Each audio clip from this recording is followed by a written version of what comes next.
¿Cómo están amigos? Soy Nico Di Mattía y les doy la bienvenida a un nuevo episodio de Speed Painting Attack.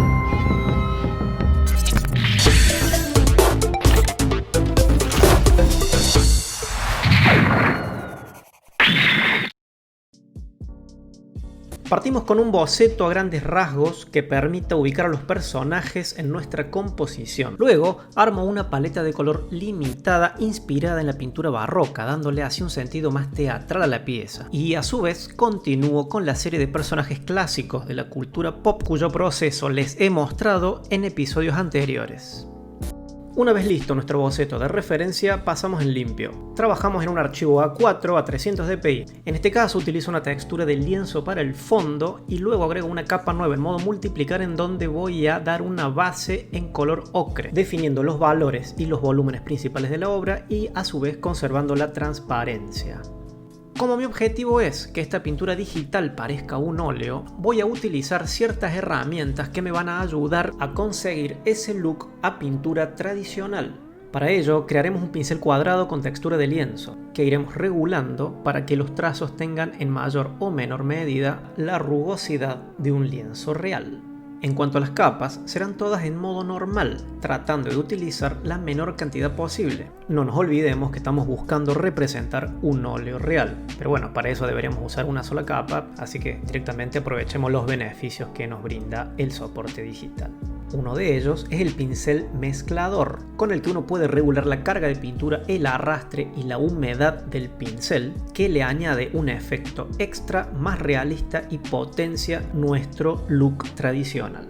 Los espero al final del video con un desglose capa por capa en donde verán la anatomía de esta pintura.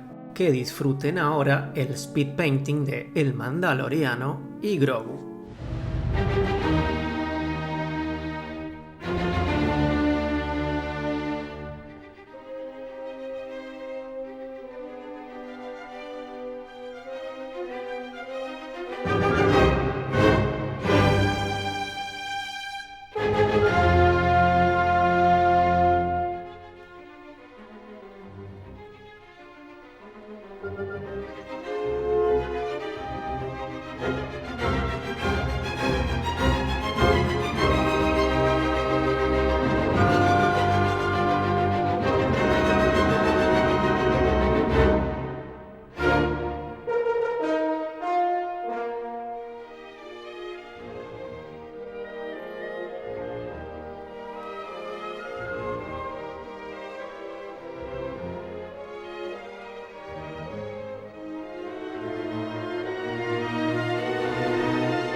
Como les prometí, aquí está la pieza final descompuesta en capas. Capa de ajuste con equilibrio de color para resaltar un poco los verdes, capa de firma, capa de manchas y texturas para reforzar los efectos de desgaste del lienzo, capa específica para volumen y detalles de Grogu y terminaciones del fondo, capa exclusiva para mando, trabajando el detalle y resaltando todos los volúmenes. Perfectamente esas dos podrían haber sido una sola capa, pero por una cuestión de seguridad trabajé por separado.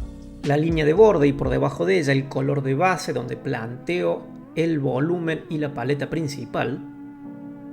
Luego la capa de underpainting en modo multiplicar que me permite transparentarlo con la capa de fondo, que es una textura de lienzo descargada de internet.